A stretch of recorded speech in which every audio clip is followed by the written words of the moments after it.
Hello बच्चों, let's read this question. The question says what is gross domestic product?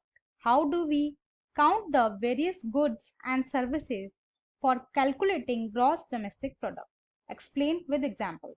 हमारा question हमसे पूछ रहा है ग्रॉस डोमेस्टिक प्रोडक्ट क्या होता है और हम ग्रॉस डोमेस्टिक प्रोडक्ट को कैसे कैलकुलेट करते हैं, उसको हम एक्सप्लेन करना है एग्जाम्पल के साथ. और how do we count various goods and services, हम वेरियस गुड्स एंड सर्विसेज को कैसे काउंट करते हैं. What precautions should be taken while counting goods and services, और हमें कौन से प्रिकॉशंस जो है लेने चाहिए जब हम गुड्स एंड सर्विसेज को काउंट करें. राइट, दोनों ही क्वेश्चन का सेम आंसर है. आइए अपना आंसर देखते हैं.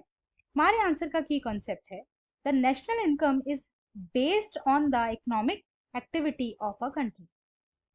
जो नेशनल इनकम होती है वो किसी भी कंट्री की इकोनॉमिक एक्टिविटी के ऊपर बेस्ड होती है. First, while estimating the performance of a sector, only the value of final goods and services is used.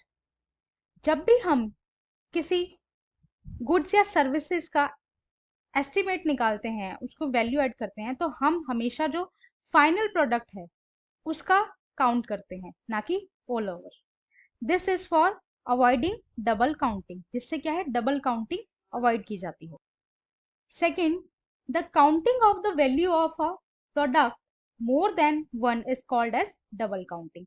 अगर हम किसी पर्टिकुलर प्रोडक्ट की या सर्विसेज की एक से ज्यादा बार काउंटिंग कर लेते हैं तो वो डबल काउंटिंग कहलाती है.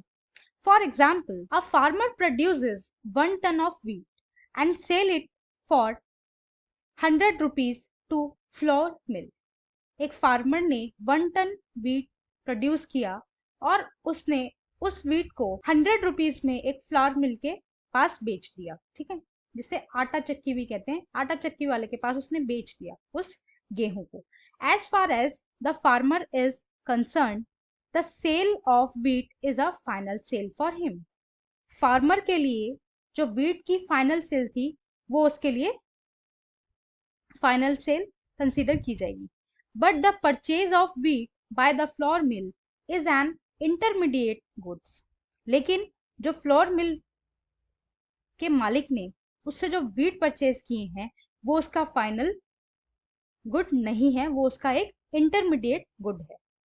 He convert the wheat into flour and sell it to a baker for ₹150.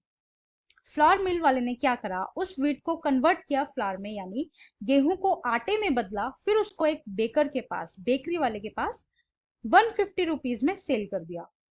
The flour mill treats the flour as a final product. और जो फ्लावर मिल वाला था उसने फ्लावर को यानी आटे को एक फाइनल प्रोडक्ट की तरह कंसीडर किया.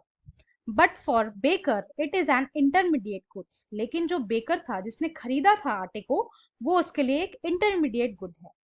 The baker sells the bread to the shopkeeper for 200 rupees. Baker ने उस आटे का क्या किया, उस आटे की ब्रेड बनाई और फिर उसको 200 रुपीज में शॉपकीपर को यानी शॉप वाले को बेचा. And the shopkeeper to the consumer for 250 rupees. और शॉपकीपर में वही सेम ब्रेड को 250 रुपीज में कंज्यूमर को बेच दिया.